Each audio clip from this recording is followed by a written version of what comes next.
ci li ñuy dippee les choses sérieuses wàllu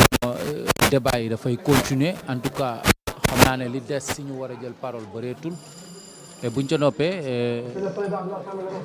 donc président assemblée nationale El Malick Ndiaye di dugg si waat ñu war a tàmbali waat lu jëm ci la ñu dooroon muy projet bi ñu teg ngir examiner ko waaye tamit voté ko tey ci assemblée nationale.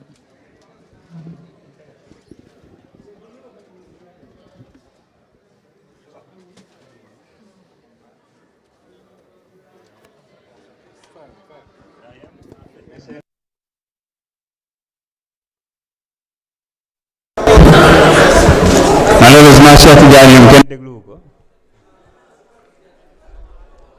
mais Bara Ndiaye moom xam naa dinañ ko déglu. Vous avez la parole. Abdoulaye Tall se prépare.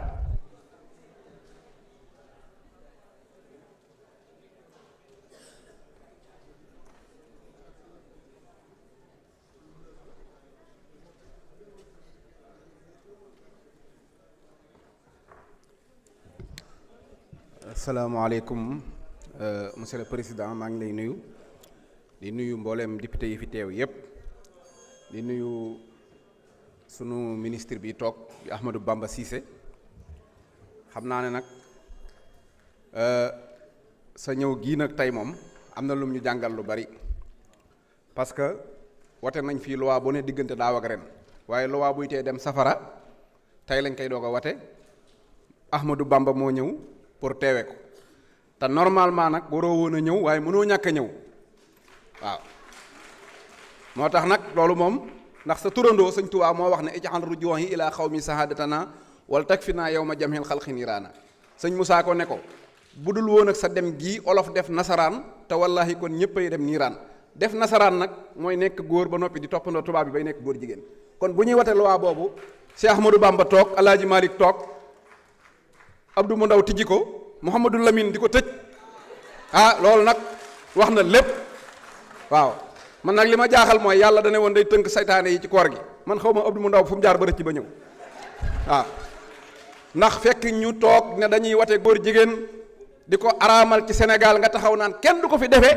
kooku bu ñuy jàpp saytaane yi bi ñuy tënk saytaane yi waruñu loon a bàyyi foofu waaw gis naa beneen waay mooy borom aser taxaw fii naan du ma ko wate ma ne koo koy wax yéen wateet góor jigéen loolu góor moo koy def gor moo koy def jullit moo koy def kon da ngay mën a bokk Pastef pour mën a contre góor jigéen parce que biñ yëkkatee mbirum góor jigéen ak léegi yéen a ngi koy dégg de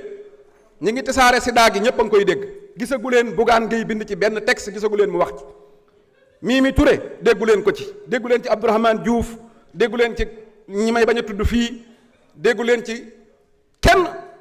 mennum Sonko dong moo ñemee wax ci góor jigéen moo ci ñemee bind ay député am dong ko ñemee wate tàccu leen seen bopp waaw ñi ne nag lu tax defuñu ko criminalisation en tout cas daal loi bi ñu joxoon waa APR ne ko watee leen ko ñu lànk ñun jox nañ ñu ko ñu wate ko loolu mooy li wóor waaw maa ngi ñaan nag jafe-jafe yi ñu seetal sénégalais yi ba bañ a def criminalisation jafe-jafe yu mel noonu nañ ko seet ci wàllu viol bu fekkente ne mën nañ koo seetaat ba ni mu méngoog loi bii nga xam ne ku def viol danañ la daan fukki at waaye ni ngay yàggee ci kaso bi loolu dina dañ suñu sañoon ñu defaale ko ci loi bii parce que mi ngi indi ay problèmes yu bari maa ngi ñaan nag suñu xarit suñu wëllëre oustaz Al Amin Dramé mi nga xam ne wax nañ ma ne léegi dañ koo def garde à vue maa ngi ñaan ñu bàyyi ko parce que nag gisoon naa Babacar Fall ñu ne dafa am problème santé dossier médical moo tax ñu bàyyi ko imam Dramé mii ko xool dossier médical am di ko garde à vue lu ko dal yaa ko teg libéré imam Dramé immédiatement bu loolu jàllee nag mënuma laa bañ a yóbbante ci bébé Delané waaw bébé Delané sa président li tax ma wooyee ko bébé Delané nag mooy bébé Delané day yeewu rek màgg gis cadeau yi mu jàpp ne dafa judduwaale cadeau yi mais xam nga nekk prison ñu joxee la caution wutal la parrainage nga génn rek da nga yaakaar ne nguur gi da nga koo judduwaale mu naan kenn faluma yàllaa ma fal bébé Delané nag li ma ci tiitloo rek ba ma la ci yóbbante mooy yaayam laa gis mu uuf ko ca hôtel ba naan ko am nga doole te xam nga ne am nga doole fajal lii di xew ma defee ne lu ne la koy faje mu ne ko yaa yor chef suprême des armées te yaay présider conseil supérieur de la magistrature chef suprême des armées nag mooy jëlal fetal yi nga rey gone yi yaay conseil supérieur de la magistrature mooy tijjil kaso yi nga tëj xale yi ma di la wax ne nag digal la nga bàyyi Sonko loolu da ñëpp ne woon nañ mënta nekk na bu la digalaatee nga rey nit ñi nag muy Mimi Touré nda yaay yëpp yëg ne sénégalais na yaay yëpp yëg ne Mimi Touré digal na Diomaye Faye mu tëj xale yi rey leen kuñ fi tëj sa doom wala ñu rey ko Mimi Touré moo ko digal Diomaye Faye te moom nag lu ko Mimi digal mu def ko moo ko wax ca hôtel ba loolu nag laa bëgg sénégalais yëpp